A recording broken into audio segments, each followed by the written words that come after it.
All right. Hey, ESPN did something last week that I want to touch on. And what they did is they had a rating system of rating the core five.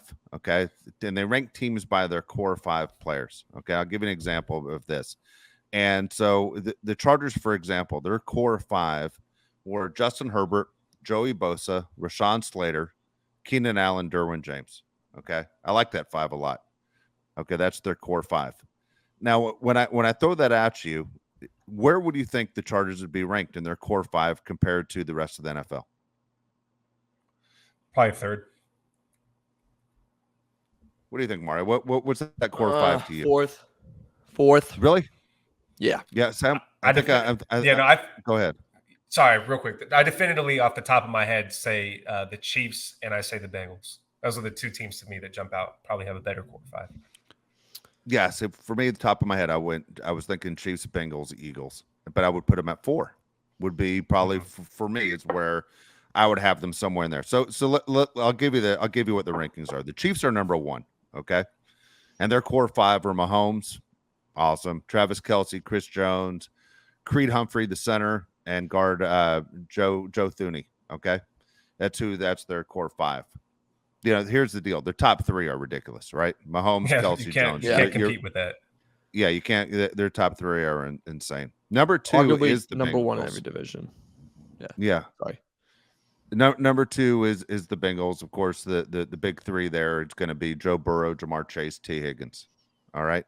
The Eagles, everyone says, has the best roster in the NFL, and they just killed it on the draft. On paper, at least, they killed it on the draft. But here's the Eagles, who I might have, to be honest with you guys, even higher than what the Bengals are. But they have Jalen Hurts, A.J. Brown, Lane Johnson, Hassan Reddick, and they have Darius Slay, okay, as their guys. Those are your top 3 as far as what they have mentioned. Dolphins are number 4. Bills are number 5. Now, here's the issue. The Chargers are number 7. Okay, they fall all the way back to number 7 according to this ranking system.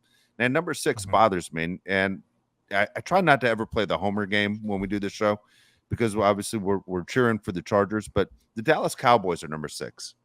Okay, so the Cowboys 6 are Dak Prescott, Micah Parsons, CeeDee Lamb, Zach Martin, Trayvon Diggs. Any opinion? No. It's just wrong. It's just wrong. Dak Prescott's debatable top 10 quarterback. So why would you list him as a core 5 of a top 16? Doesn't make any sense. Yeah. When I saw it, I played the game of how many receivers would I take over CeeDee Lamb?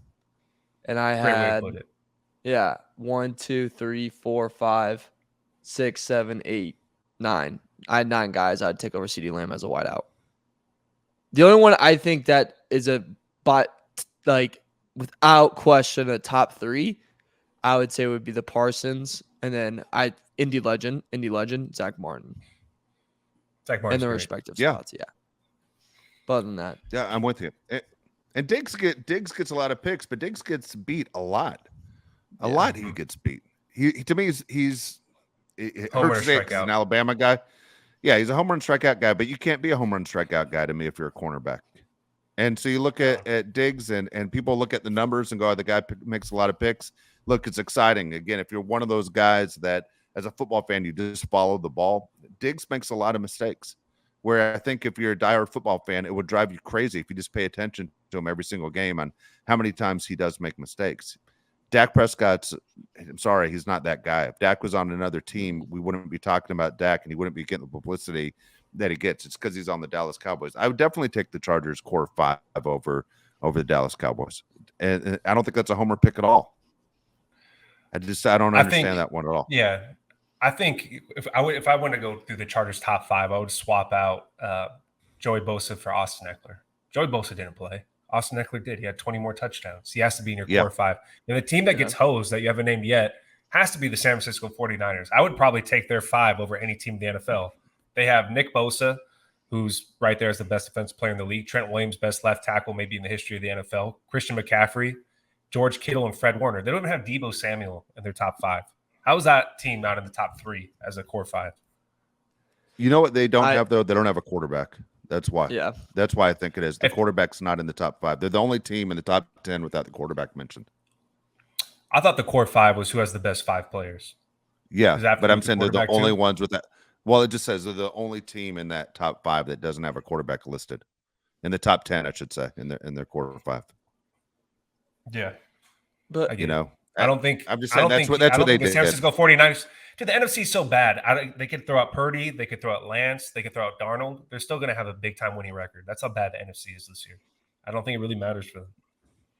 But when I look at the core 2 of the Niners, that makes me like they're 10 right now, and above them, for people that don't know, 9 Ravens, 8 Jets, Wait, 7 read the Ravens Chargers. guy. Read the Ravens guys. I think the Ravens are pretty Yeah. impressive. If I was a They're Ravens good, fan, too. I'd be pretty upset that they're number 9. Okay. Lamar Jackson, Mark Andrews, Marlon Humphrey, Roquan Smith, Ronnie Stanley.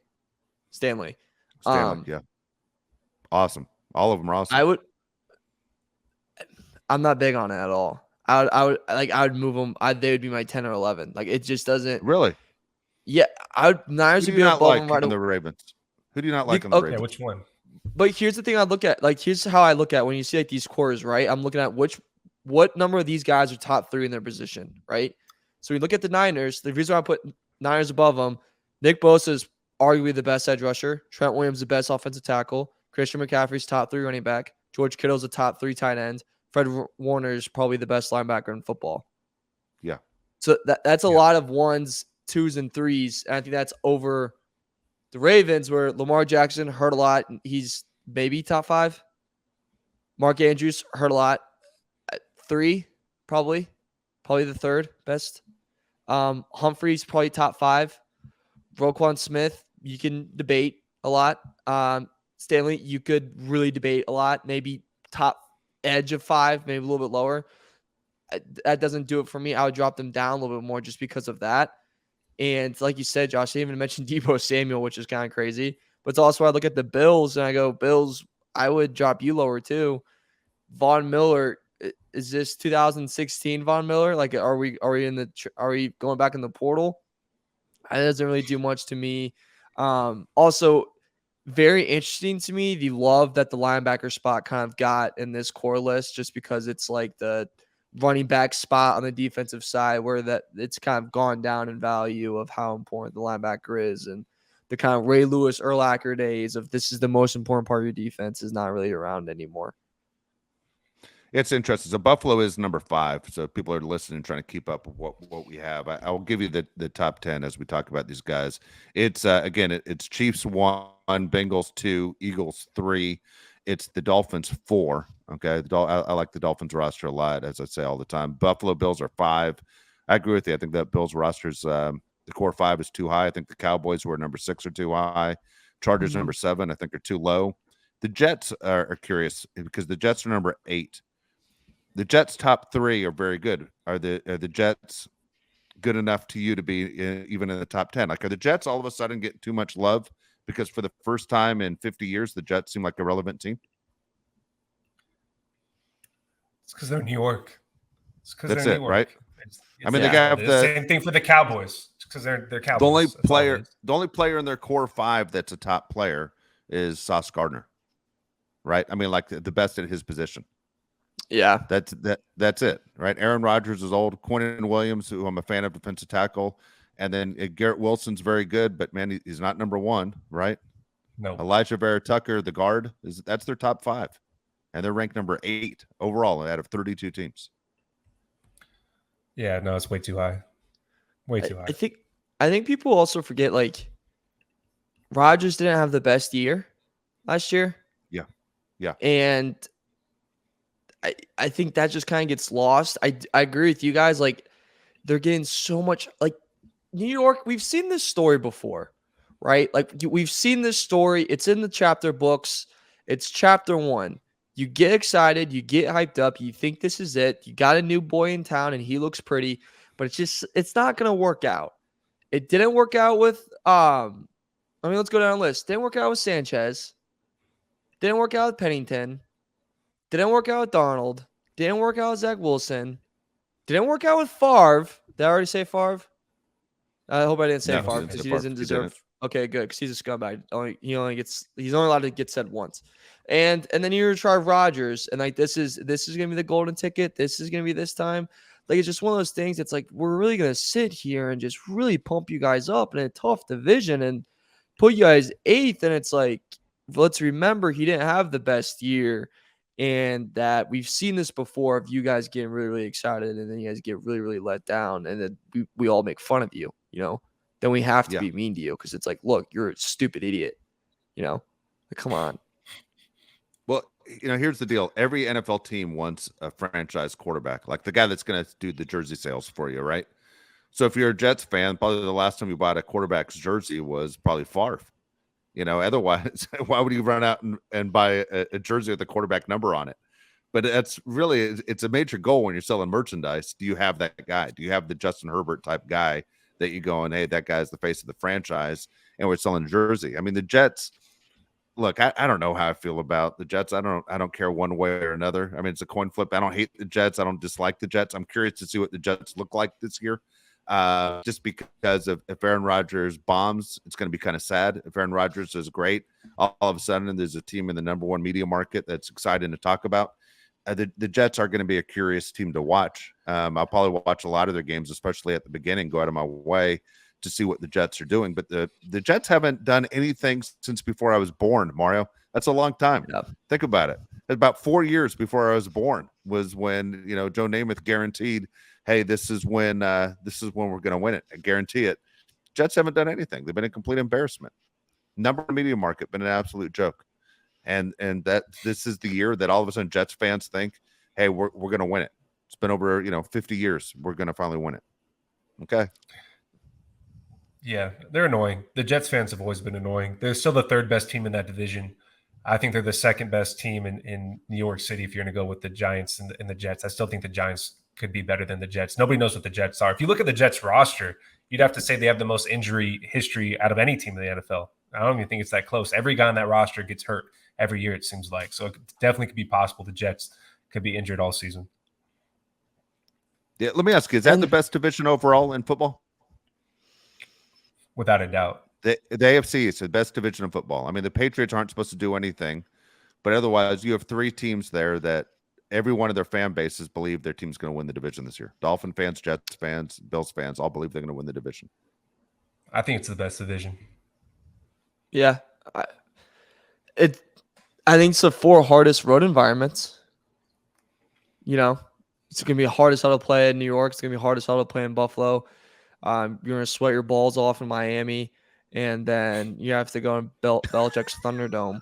So all 4 of those, like, those are crazy. That's crazy hard times, crazy hard wins. So yeah, to me, that sits top. AFC East is probably the best division in football. But Mac Jones, like guys, that. he's so I like that good. question. Don't pull that stuff. I kind of like that whole deal that you just brought up. Hardest road environment. I think there are people in the AFC North that would disagree with you. I think they'd say you don't want to come to Pittsburgh. You don't want to go to Cleveland. You don't want to go to Cincinnati. You don't want to go to Baltimore. I think the NFC East would be an argument too. Yeah, that's true. Yeah. I don't know anyone that's feared going into Cleveland, though. And so, I'm just saying, you aren't getting a lot of fans from visiting teams going to Cleveland games. Like, it's an all Browns fan group. You know what I'm saying? True. Yeah. And I don't know. I mean, I can't tell you. I don't know. I'm just curious. It's an interesting topic that you bring up there. Which one's the most feared as far as traveling? You bring up the thing with Miami is so unique because every other team you're freezing. You're right. Depends on the time of the year. With the wind that goes on in MetLife Stadium, Buffalo could be snowing like crazy. You don't know what the hell's going to happen. New England has a combination of the wind and the snow and the cold weather, and then all of a sudden you go to Miami. And if you face Miami in a division rival game in September, dude, it's 100 degrees with the humidity. That's insane. You're not even prepared for that. Your body's not prepared for that unless you're a Dolphin player. It's bizarre. It's true. Makes no sense. Makes no sense while they're in that division. That's why I always say, man, if I was like a kicker in the NFL, I would literally look for which team plays in good weather outside and which team plays inside domes the most. Why would you want to put yourself in a situation where the weather is not going to be a factor making kicks or not? How are the Dolphins? Yeah, sorry. How are the Dolphins not in the AFC South or the NFC South? They're the most South It's all team in screwed up. all of the NFL. Yeah. It's all screwed up. I mean, Yeah, the Colts are in the AFC South, and it's like, why are they in the AFC South? That makes no sense. They're northern part of the country. The Rams were in the NFC West forever, and they were in St. Louis. You know, well, they're still there. The Niners were like you know what I'm saying. The Niners were like, geez, man, every time we play a road game, we have to go crazy far. It was insane. The whole thing was ridiculous. The NFC West. Now I'm gonna date myself right here, Mario. Used to be like the Niners, the Rams, the Saints, and the Atlanta Falcons. That was the NFC West. Makes zero sense. You know? Nice. Was that during Korea? That was, look at that. That's where we're going. Well, all right. Hold on a second. Kansas City's in the AFC West. What's up with that? Yeah, that's true. It's all the way in Missouri. Yeah. You guys don't remember, but the Seattle Seahawks used to be in the AFC West. Do you guys know that? Wow. Well, at least they're on the West. At least they were on the West. But, I mean, they were in the AFC. They weren't even in the NFC. Do you think they would ever realign the divisions, or they just built up too many rivalries? No, they would. It used to be 3-3 on each side. Now it's 4-4. You look at the old NFL logo, the NFL with the stars, and then the stars represent the divisions. Hold on, I got another one for you. Hold on. Dallas Cowboys. Hold on. The Dallas Cowboys are in the NFC East. Yeah, that makes no sense. What are we doing? Does anybody have a map out there? The Arizona Cardinals used to be in the NFC East. Then Arizona Cardinals were in the NFC East. Just don't even call it the East. Just call it like some other name. Like baseball has the Central. Just call everything the Central. It makes no sense. That does clear that. I kind of like that. It's the Central. Okay, would you be in favor of doing this, since we're on the topic? Would you be in favor of doing this if you're all of a sudden Paul Tagliabue says, Mario, I'm confused, what would you do? Would you be in favor of saying, it's Paul Tagliabue, that's going way back, Roger Goodell. I was thinking of it when Tagliabue was the one that Tagliabue was the one that changed it, I believe, to the 8. That's why it was on my mind. So here you go. Because Pete Rozelle would say, no, here you go. What if Roger Goodell called you, Mario, and said, Mario, this is what we're going to do. We're going to get rid of divisions altogether. We're just going to go AFC, NFC. No more facing teams 2 times a year. We're just going to put the top so-and-so teams in the playoffs depending on the record. And we're going to try and balance your schedule out every single year. It's going to rotate around. Would you be in favor of that, getting rid of the divisions and not facing the Chiefs twice a year or the Raiders twice a year? First off, I'd just like to say that, Josh, how close were we to getting a first-hand account of World War I? With Dave and all this stuff out. I just told you Joe Namath won before I was even born. Number 2, dude, I will die on this hill. I'm a big division fan. I love playing twice a year. I'm obsessed with it. I love it. Like, dude, it built rivalries, and now you're to the point like Eagles Cowboys is a huge rivalry, and like that wouldn't be if you kind of took that away. And Bears Packers, huge rivalry. You have Baltimore versus Steelers, like that stuff's built up now. I think that's great. I think it's fun stuff. I'm too big of a fan of it. I don't want to get rid of it. I understand the argument though.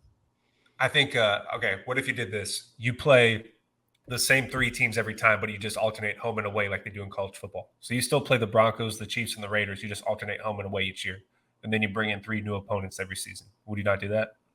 No, I think it's bullcrap. I think it's ridiculous, dude, how the best teams can't make the playoffs sometimes. And that's with every sport, especially baseball. It happens all the time where good baseball teams don't make the playoffs and you get some trash team from the AL Central that gets in there. They need to fix it. The best teams need to make the playoffs. I kind of like what soccer does with the Premier League. Like, dude, if you suck, you're like going to a different division. Like, get out of here. I think it's great how they do that. Like, you really have to ball out. Okay, but then my point to that then is like, is that going to go to every sport then? So like in college basketball, if the Big 12 is stacked up, then we're like, all right, separate them because it's too stacked up. It's too unfair. Or like college football, the SEC, it's too unfair. These teams are like LSU deserves or Bama deserves a shot. So like they just should be in this different conference. Like that stuff where I feel like you kind of gets blurry, if you know what I mean. Or if that sounds completely stupid. I 100% think in college football, they screw up by not playing more teams outside their conference. I think every college football fan would like to see like a Michigan USC matchup or a Michigan Texas Alabama Michigan, stuff like that, where you get the big programs to play against each other. Nobody wants to see Alabama play Vanderbilt. Nobody gets anything out of that. Vanderbilt doesn't want that. Alabama doesn't want that. Make these guys play big powerhouse teams. Okay. What? Bama wants that. Bro, Saban likes that bye week. But they like that bye week. It doesn't help you in your power rankings at the end. It doesn't hurt you. It doesn't help you in your power rankings. They have all to lose, nothing to gain. I'm telling you, I was there when this thing happened. When we were at everybody wants to talk about Alabama playing teams like the Citadel before the LSU game as a tune-up. Dude, when I was at Alabama, they did not want to play the Citadel. They did it because they knew they had LSU next week. Shorten the schedule. Make Alabama play all top teams like they did during the COVID year. That's what the fans want, and that's what the players want. They don't want to waste their time getting hurt against the Citadel or Elon or Troy or any of these lower level teams. Fix it. Same thing with the NFL. Nobody wants to see the Chargers. Nobody wants to see the AFC South. The Colts twice a year against the Texans. The Colts twice a year against the Titans. It sucks, dude. It's just bad football. Whenever it's on TV, you're just like, what the hell is this? That if you're a season ticket holder, let's say for the Chargers, and you look at the schedule and it's the AFC South, you know that those teams don't travel. I mean, the Chargers rely on those teams to travel, right? I mean, as much as you say you hate to see Bronco fans in SoFi Stadium, the Chargers rely on that money. They know the Colts fans don't travel. The Titans fans don't travel. None of those teams travel. Titans, Texans, Jaguars, none of them travel. They don't have that fan base. It's not guarantee ownership doesn't want that. All right, last schedule question I'm going to ask you. Would you like to see it the way the NBA does it, where the NBA splits up West and East? You see what I'm saying? It's great.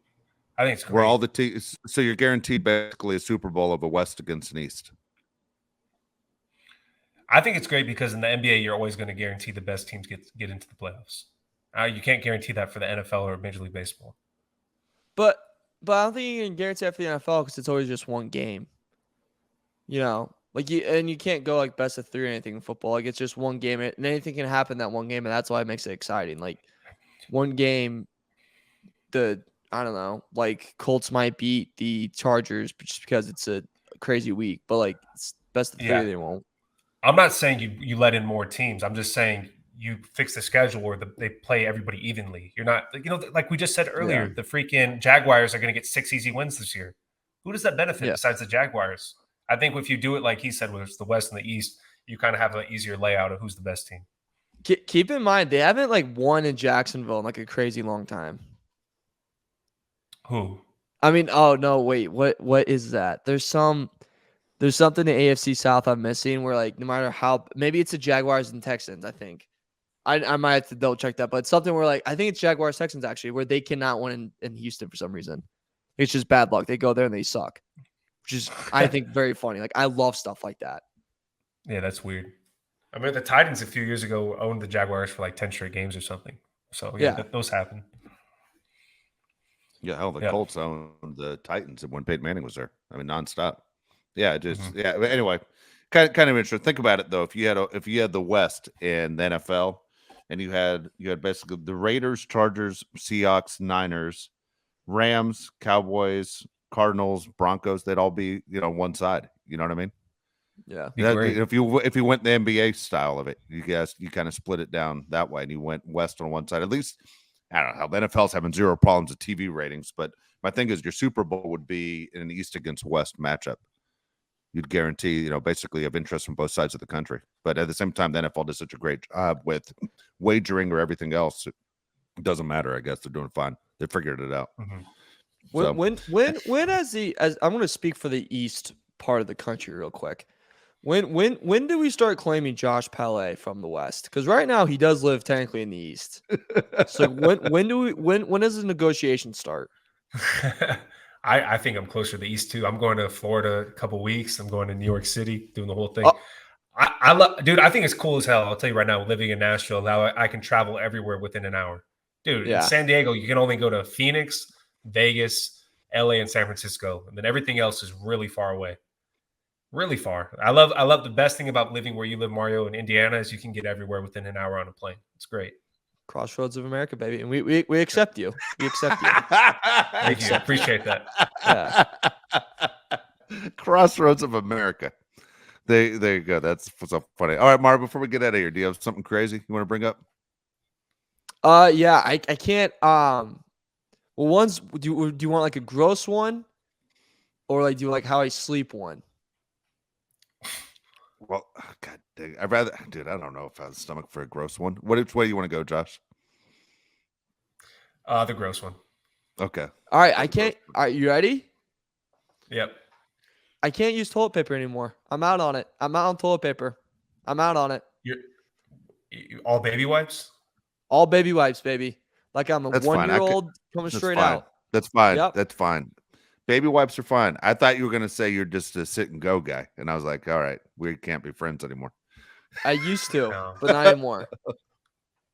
What the hell are you talking way. about? Used to? Hopefully, you were like a little baby. No, What are like you when I was talking in about? when I was in high school and stuff and middle school, like since the toilet paper was always bad there, I would just be like, dude, just wait until you get home to wipe. Or I would bring No or just way. yeah. That's how you gotta do it, dude. Or you just grab your friend's disgusting. towel. It's not how you got to do it. All right, hold on. There's so many things some I could say questions. to you right now, but not on the camera. Yeah. Why are you out on toilet paper now? Does it hurt? Like it just hurts when you wipe, or what's the reason? One, I'm looking for a sponsorship here, Dude Wipes. If you would like to, Yeah. hop on this in any single way, It's dude. good for you. Use And Dude wipes. Wipes. You could throw them right in the toilet. They're flushable.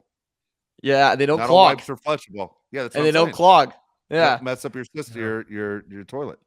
I like dude, it. and I you like the use sponsorship those idea. one time. You use those one time to change your life forever. It's a life changer. Yeah. So what's the reason though? You don't like toilet paper? I just Lazy. can't get. It's not. I'm not clean there, brother. Like I just can't get enough. Not enough action. So it's like the Dude Wipes. You get more action, and it's better on your butt. Because yeah. Hold on. Why wouldn't you just wipe first with the wipes, so then you can follow it up with toilet paper, so you can get in there more? No? So the key is, sometimes so if I'm low, I'll go toilet paper first and then finish off with the Dude Wipes. You gotta have your salad before your ice cream, brother. No, I'm never. It's gonna hard to have argue either that. It's hard to argue that. It's hard to argue that. Whatever, man. Whatever. All right, go to the whatever sleep. works. You go to the sleep story. Now I got to know the sleep story. Oh, I have to sleep with 2 screens on, full blast. What are you I can't sleep talking without about? it. Your Like, TV? I have you to mean? have Screens? I have to have a TV on full blast. I have to have my laptop on with something full blast for me to sleep. That's terrible. can't for sleep you. in You're like a psychopath. Yeah, that's I know. you are. Yeah, Trying to silence the voices in your head? What's going on there? dude. Yeah, so dude, that's what a are you- good point. What are you talking about? It's horrible for your brain. You're not supposed to Yeah, do like this. really, really bad. Is it really? Yeah, it is. Horrible. You're Why? literally you aren't because, dude, Because information your brain's still going in working when you're trying to sleep. Yeah, you aren't getting full rest. I used to do the same thing, Mario. It's a nightmare. I don't know why I used to think I could leave the TV on and retain information. You can't, but it will mess up your brain. Like that, you are not getting full rest. You got to get to a certain point of REM sleep. If anything, you can have like a sound machine on that plays like waves or wind or whatever the hell you want, but you aren't supposed to have any kind of words or anything. So You I have a thought problem sleeping, Mario? not You really. have a problem going to sleep? So then why just turn it off? I can't do it. As soon as it turns off, I start to tweak. You should take some like melatonin or something. Start to tweak or Dude, I don't know. I thought I was getting ahead of the curve. But like if I put it like sports on, I'm like, dude, so I'm getting sports in my sleep, ahead of the curve. You aren't. But yeah, Yeah. Is it curb or No, curve? it's one of those. It's curve. It's curve. I remember I It's mentioned to my I remember I mentioned to my therapist, and she goes, "This was really funny." She's like, I mentioned my therapist. Yeah, go ahead. She goes, how often are you in quiet? I was like, what do you mean? She was like, take me through your day. How often are you in quiet? And I was like, well, in the car, I blast music. And she goes, what do you do out of the car? I'm like, well, out of the car, I usually turn something out of my pocket and I walk into my house. And then like, if I'm eating, I have to have something on. And then like, if I'm showering, something's on. And she goes, so you only have noise on. Like, I only have noise. Yeah, I do too. Yeah. I did. I fall into the same thing. Yeah, I did the same I get thing. fatigued though. Yeah, I hate it. One of the things I have to do is I have to start my morning quiet. Because if I start listening to a podcast or anything, I feel like I'm rushed. But really? But not me. I used to drive to work 45 minutes in the morning. I used to do it completely silent just because I knew my whole rest of my day is going to be noise. Good for you. That's pretty impressive. Yeah, not me. I need instant stimulation. Like I turn the TV on immediately or look at my phone right away. Otherwise, which they say is really bad. Yeah, I do right away, and then I regret when I look at Twitter when I'm not even focused and I start responding. And I'm like, what the hell did I just write? Oh. But then, like I'll say this: like when my wife drives my truck, all of a sudden I get in the truck and the radio's been turned off. I'm like, that's crazy to me that you have nothing on while you're driving. Yeah, that's that's bizarre. weird. Dude, that drive makes it I'll seem do it. 20 times longer if you have nothing on. You got to have if I have a something big thing, if I have a big day coming on, I have to think about what I'm about to do. Like I got to plan it out in my head. Because if I listen to a song, I'm not thinking about anything but the song. To me, it's just a me thing, though. Yeah. See, I have to listen to something to get myself going creatively. Like if I have something, I'm like, I have a show, I'm like, all right. Like before I do this show, I have to listen to someone else's show and be like, just listen to it, like, all right, I'm getting my creative mind. This part that sucks about this part, like, about, and then I get in the moment. Yeah. There you go. All right, we'll be back next week. We'll come back. We'll talk hopefully more Charger football with you. Again, this is the time where things are starting to slow down a little bit in the NFL. There are some teams there started telling you about what's going on with the Vikings. There are going to be some names that all of a sudden guys aren't going to be with teams, just like we told you about James Robinson today. Things are going to surprise you a little bit, but can't wait for the season to get going. Again, we're about 6 weeks away from training camp, and then we are full blast, see what happens, and always the surprise names of guys who get cut or traded from teams that we didn't see that coming.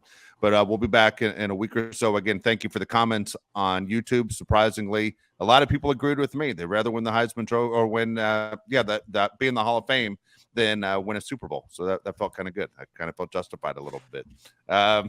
Selfish help sometimes. Again, thanks for watching on YouTube. Leave comments. We love to read them. And again, thanks for listening to the Bolt City podcast through the Odyssey app. For Josh Palet, Mario Herron, I'm Dave Palet. We'll see you next week, everybody.